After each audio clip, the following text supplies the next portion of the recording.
అబ్బో ఇక్కడ కేజీ చీరలు కొంటే అర కేజీ చీరలు ఫ్రీ అంట. మంగళ్య షాపింగ్ మాల్ కేజీల్లో సేల్, టన్నుల్లో ఆనందం. భక్తుల ప్రాణాలకు అరుణాచల మోక్ష మార్గం సంకటంగా మారుతోంది. మోక్షం కోసం ప్రాణాలను పణంగా పెడుతున్నారు భక్తులు. మోక్ష మార్గంలో కొంతమందికి మాత్రమే ఎంట్రీ ఉంటుంది. ఇరుకుగా ఉండడంతో కొందరికి ప్రవేశం నిషేధించారు. లోపల ఇరుక్కుపోవడం, ఆరోగ్య సమస్యలు తలెత్తే ప్రమాదం ఉండడంతో ఈ నిర్ణయం తీసుకున్నట్లుగా తెలుస్తోంది. తాజాగా మోక్ష ద్వారం ఉచ్చులో చిక్కుకున్నటువంటి ఓ మహిళ పరిస్థితి కూడా ఉక్కిరిబిక్కిరి అయిపోయినటువంటి సిచ్యువేషన్. అదృష్టవశాత్తు ఆ మహిళ ప్రాణాలతో బయటపడింది. ఈ నెల 24న మోక్ష మార్గంలో ఇరుక్కుపోయి ఆంధ్రప్రదేశ్కి చెందినటువంటి ఒక వ్యక్తి మరణించారు. శరీర బరువును అంచనా వేసుకోకుండా ఇరుకైన మార్గంలో నుంచి వెళ్లేందుకు ప్రయత్నించారు. సగం దూరంలో ఇరుక్కుపోయి ఊపిరాడని పరిస్థితి అయితే నెలకొంది. ఆసుపత్రికి తరలించేలోపే ప్రాణాలు కోల్పోయాడు మణికుమార్.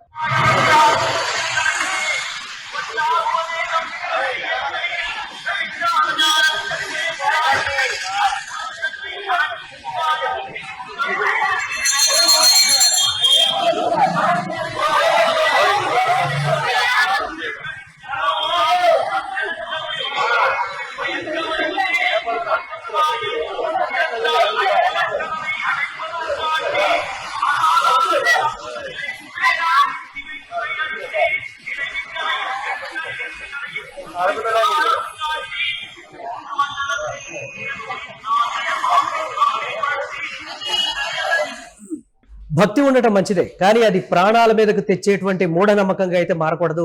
ప్రస్తుతం మనం చూస్తున్నాం అరుణాచలంలో మోక్ష మార్గం అనేది ఒకటి ఉంటుంది. అది చాలా ఇరుకుగా ఉంటుంది. సో అందులో నుంచి బయటికి రాగలిగితే మోక్షం లభిస్తుంది, తదుపరి జన్మ ఉండదు అనేటువంటి ఒక మాట కూడా చెప్తుంటారు.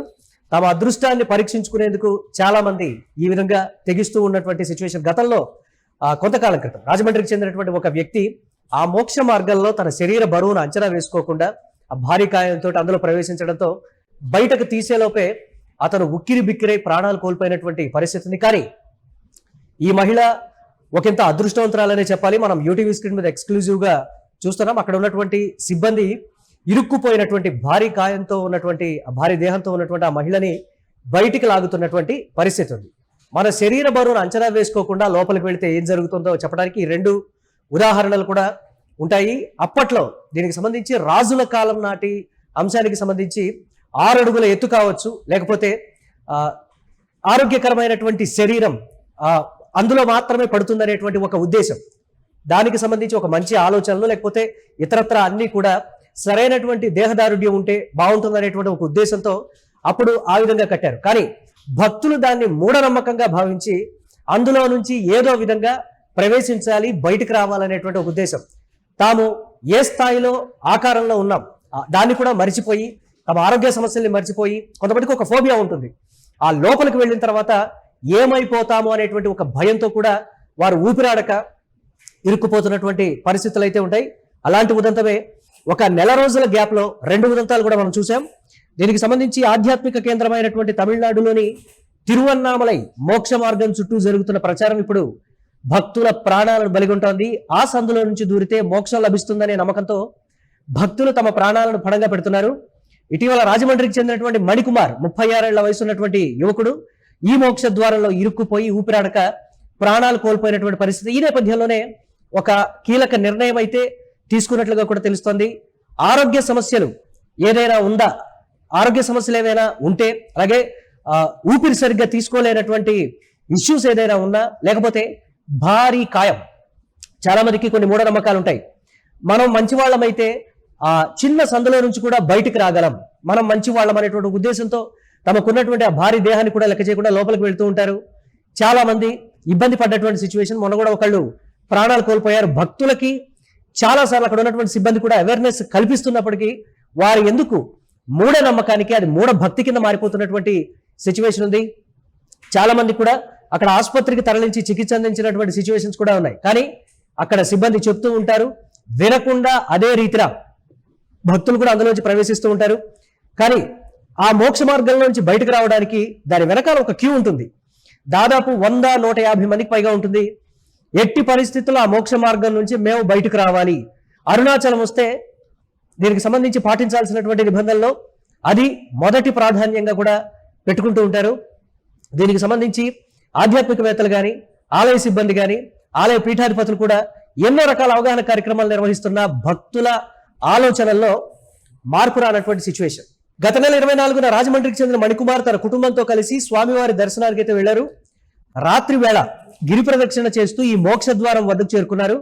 శరీర బరువును అంచనా వేసుకోకుండా ఆ ఇరుకైన మార్గంలో నుంచి వెళ్లేందుకు ప్రయత్నించారు ఆయన. అయితే సగం దూరంలో ఆయన శరీరం గట్టిగా ఇరుక్కుపోయింది. ముందుకు వెళ్ళలేక వెనక్కు రాలేక తీవ్ర శ్వాసకోశ ఇబ్బంది గురయ్యారు. కుటుంబ సభ్యులు ఇతర భక్తులు ఎంతో శ్రమించి ఆయన బయటకు తీసేసరికి ఊపిరాడక అపస్మారక స్థితిలోకి చేరుకున్నారు. ఆసుపత్రికి తరలించేలోపే ఆయన ప్రాణాలు అనంతవాయుల్లో కలిసిపోయినటువంటి పరిస్థితి ఉంది. అక్కడ విషాద ఛాయలు కూడా అలుముకున్నాయి. ఈ నేపథ్యంలో అక్కడ దేవాలయ సిబ్బంది కూడా ఒక కీలక నిర్ణయం తీసుకోవాలి, అక్కడ నిరంతరం మానిటరింగ్ ఉండాలి అనేది కూడా వారు చెప్తున్నటువంటి మాట. చాలా మంది భక్తులు అవేర్నెస్ ఉన్నటువంటి వారు మిగతా వారిని శరీరాకృతి పెద్దగా ఉండే ఎవరైనా ప్రవేశించాలని చూస్తే వారికి కూడా నచ్చజెప్పేటువంటి సిచ్యువేషన్ ఉన్నప్పటికీ కూడా వారు దాన్ని తప్పుగా తీసుకుంటూ ఉండడంతో చెప్పడం కూడా మానేశామని కూడా సిబ్బంది చెప్తూ ఉన్నారు. మీకు భారీ దేహం ఉంది, అందులో మీరు పట్టరు, చాలా ఇబ్బంది అవుతుంది, ప్రాణాపాయ స్థితికి కూడా చేరుకుంటారని కొంతమందికి చెప్పినప్పుడు కుటుంబ సభ్యులు కూడా సీరియస్ అయ్యారని కూడా అక్కడ సిబ్బంది చెప్తున్నారు. దీనికి సంబంధించి మమ్మల్ని మాపై నిందలేస్తున్నారు కాబట్టి మీ ఇష్టం అనేటువంటి రీతిలో అక్కడ సిబ్బంది ఉన్నారు. తీరా ఇటువంటి పరిస్థితులు తలెత్తినప్పుడు అప్పుడు ఇతర భక్తులు కూడా అలర్ట్ అవుతున్నటువంటి సిచ్యువేషన్ అయితే ఉంది.